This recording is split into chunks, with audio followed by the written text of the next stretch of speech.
Les voy a decir que hay encuentros en la historia que cuando se producen dejan un rastro documental difícil de ignorar, las cosas como son, y uno de ellos se produjo hace unos 15 siglos y fue entre Procopio de Cesarea, que era un historiador y un alto funcionario del Imperio Bizantino, y una mujer de origen humilde con un pasado algo turbio, o sea, algo oscuro, que llegó a ser emperatriz ante la perplejidad pues de unas élites imperiales que no le perdonaron, vamos, ni eso, ni que tuviera ideas propias. Bueno, pues uno se pone, ¿no?, estudiando aquí y allá y tiene la sensación de que esta señora, o sea, Teodora de Bizancio, que llegó a ser la mujer más poderosa de su tiempo, y a Procopio le separaban demasiadas cosas como para que el abnegado burócrata se resistiera a la tentación de ajustar las cuentas, ¿no? Tras su muerte, aquella abnedisa que vistió la púrpura imperial entre los años 525 y 548, a ver, sí, 525 y 548, sí. Bueno, este ajuste de cuentas, un relato alternativo donde los haya, se bautizó como la historia secreta y permaneció olvidado durante más de 1000 años en los fondos de la Biblioteca Vaticana, donde fue accidentalmente, casualmente, redescubierto y publicado en 1623, pues para constituir con toda probabilidad la mayor colección de anécdotas indiscretas y cotilleos de camas del peor gusto que nos ha legado la antigüedad. Vamos, hay que decir que de muy dudosa veracidad, ¿vale?, esta historia secreta de Teodora y su esposo, el emperador Justiniano, fue escrita, y tal y como aclara su propio autor, pues para prevenir a los gobernantes del futuro acerca de las malas prácticas del poder, y prudentemente solo se hizo pública tras la muerte de sus protagonistas, pues esto para evitar represalias, algo comprensible teniendo en cuenta pues su contenido, ¿vale? Y tras su lectura uno no puede evitar pensar varias cosas, ¿vale? La primera es que Procopio debió ser un hombre, como hoy llamaríamos, conservador y de firmes ahí convicciones, que no vio con buenos ojos la ascensión al trono de una plebeya hija del cuidador de las fieras del circo de Constantinopla y de una actriz de profesión, a lo que se ve como mal considerada desde antiguo, ¿no? Porque él era defensor de la virtud, la integridad moral de quienes se encontraban en la cúspide del imperio. No en vano, el emperador no solo era la máxima autoridad política, sino también religiosa, o sea, era como la imagen de Dios en la tierra. O sea, se puede uno imaginar a este señor, a Procopio, haciendo la verdad que un esfuerzo ímprobo para tolerar a esta señora Teodora. Era una mujer de carácter fuerte, ¿vale? Muy fuerte. Que muy probablemente había ejercido la prostitución en su juventud y que se había hecho enormemente popular en la capital del imperio con un espectáculo pues más que subido de tono, en el que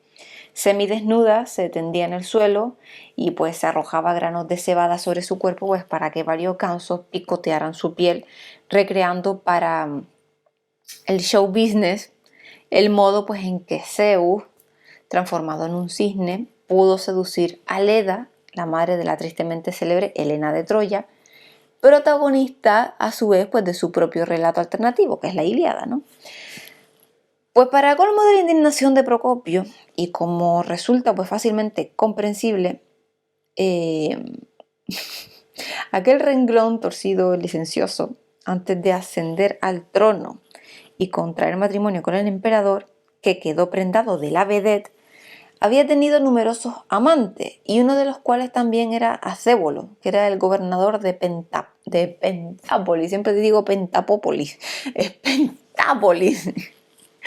Vale. Bueno, Acébolo era el gobernador de Pentápolis. Incluso este pues le había dado una hija a la que la historia cubre con un espeso manto de silencio. Así que se puede pensar en consecuencia que para aquel abnegado funcionario público temeroso de Dios, que llegó al crepúsculo de su carrera sin que la casta imperial le hiciera el reconocimiento que creía merecer, Teodora no daba ni mucho menos el perfil exigido a las emperatrices de Bizancio, ¿no? O sea, mujeres que debían ser, pues eso, de moralidad intachable, o al menos parecerlo, porque ya sabemos cómo va esto.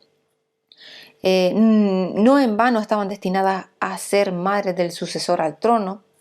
un vicario de Dios que nacía para realizar su reinado en la tierra y que quedaba pues a una altura infinita por encima de los restos de los mortales. O sea, tan es así que muchos emperadores fueron incluso venerados como santos, como por ejemplo Constantino, cuya festividad pues tenía lugar el 21 de mayo. Pero para colmo de males, Teodora, que además conservaba las amistades de sus años salvajes y que incluso promovió a Antonina, que era una de sus antiguas compañeras de profesión, que simpatizaba con los herejes monofisitas, que era una corriente religiosa minoritaria que se oponía a la doctrina oficial en Palacio y que contaba con no pocos seguidores, sobre todo al este del imperio, a los que ella dio protección y respaldo siempre que pudo. O sea, de hecho parece que tras separarse de Acébolo, Teodora pasó por Alejandría, que era la ciudad más influyente del imperio tras Constantinopla en aquel entonces, y conoció a su líder espiritual, que era Timoteo, un hombre que probablemente le impresionó con su ascetismo y sus ideas pues recalcitrantes sobre la naturaleza de Dios, una cuestión que hoy pues podría parecernos más bien rara y que sin embargo entonces, cuando las diversas doctrinas del cristianismo intentaban avanzar hacia su, ¿cómo diría?, cristalización, ¿no? Cristalización en una sola, pues eran capaces de mover masas cuando aquello y provocar pues graves disturbios por todos los rincones del imperio con frecuencia.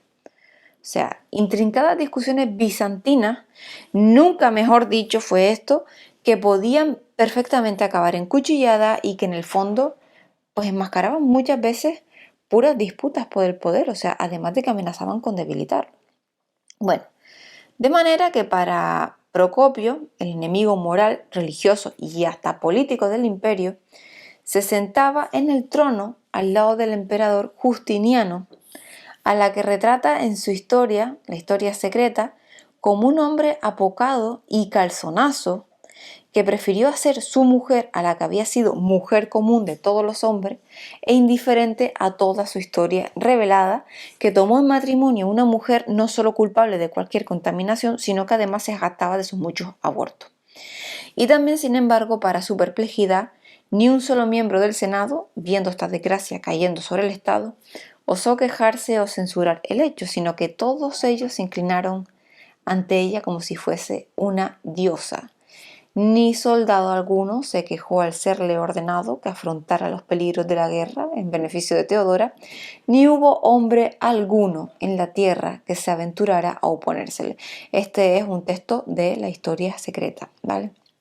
Bueno, pues esto, por increíble que parezca, 15 siglos no han sido bastantes para callar la indignación y la impotencia asombrada que aún impregna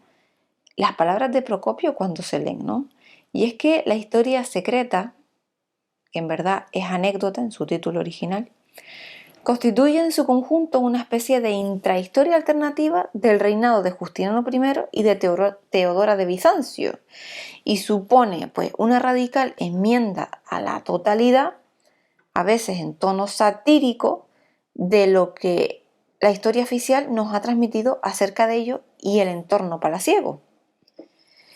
No obstante, el ambiente de total degradación moral, terror, incompetencia que describe el historiador y que salpica no solo también a la emperatriz, sino al conjunto entero de la corte, incluido también a su máximo mandatario y a buena parte de su parentela, pues está hecho eso, paradójicamente, en el momento de mayor expansión del imperio, que bajo la corona de Justiniano domina territorios que van desde el Algarve hasta Crimea.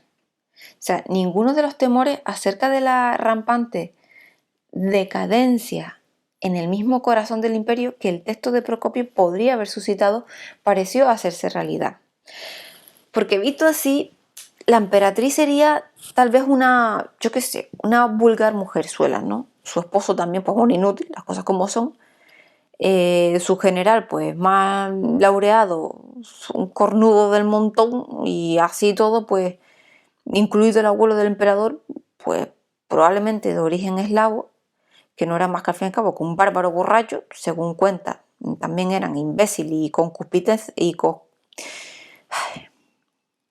no sé para qué después digo palabras raras y después me cuesta hasta misma decirlas. En fin, que era un imbécil. Pero bueno, lo cierto es que el imperio sobrevivió todavía la friolera de 1000 años más para colapsar finalmente en 1453 con la caída de Constantinopla, pues en manos de los turcos, como ya sabemos. Un evento pues de tal alcance que para muchos historiadores marca el fin de la Edad Media. Que lo importante del texto de Procopio, cargado de más que resentimiento, no es la realidad de lo que se cuenta, sino su interés, algo que en el mundo de la posverdad, desde entonces hasta hoy, es una de las claves más importantes de cara a la difusión del relato. Procopio escribe con un evidente ánimo difamador y en una acentuada búsqueda del escándalo, o sea, plagado de prejuicios rencorosos de clase, de género, persigue con su texto minar al poder, desestabilizarlo, desprestigiar al trono en general y a la emperatriz, que es pues objeto de las peores inventivas en particular. Así que el emperador Justiniano es descrito pues como un individuo que no tenía escrúpulos contra el asesinato o el apoderarse de la propiedad de otras personas, que era como el más grande corruptor de todas las nobles tradiciones, y se le atribuye incluso la autoría de crímenes por envenenamiento en banquetes de la aristocracia palaciega, célebre costumbre pues que se alcanzaría una popularidad más que extraordinaria en el cenit del medievo, especialmente en la mitad del norte de Europa. ¿Qué pasa? Que este señor Procopio, pues convertido en un moralista implacable, se emplea a fondo y critica hasta los modos de vestir que se pusieron de moda en aquel tiempo, como el corte de pelo ese al estilo 1, y relata un incremento de la inseguridad intolerable a sus ojos que llegó a incluir crímenes y violaciones innumerables, o sea, impunes, merced a la actuación timorata de jueces atemorizados, pues en un ambiente de generalizada corrupción mafiosa a base de sobornos y prevaricaciones, todas ellas ante la indiferencia del emperador, reducido a la categoría de asno tonto, vil malhechor, engañoso, desviado, falso, hipócrita, devoto del asesinato, del saqueo, pendenciero, inventerado, revolucionario, fácilmente atraído a cualquier maldad, o responsable último de la pobreza universal.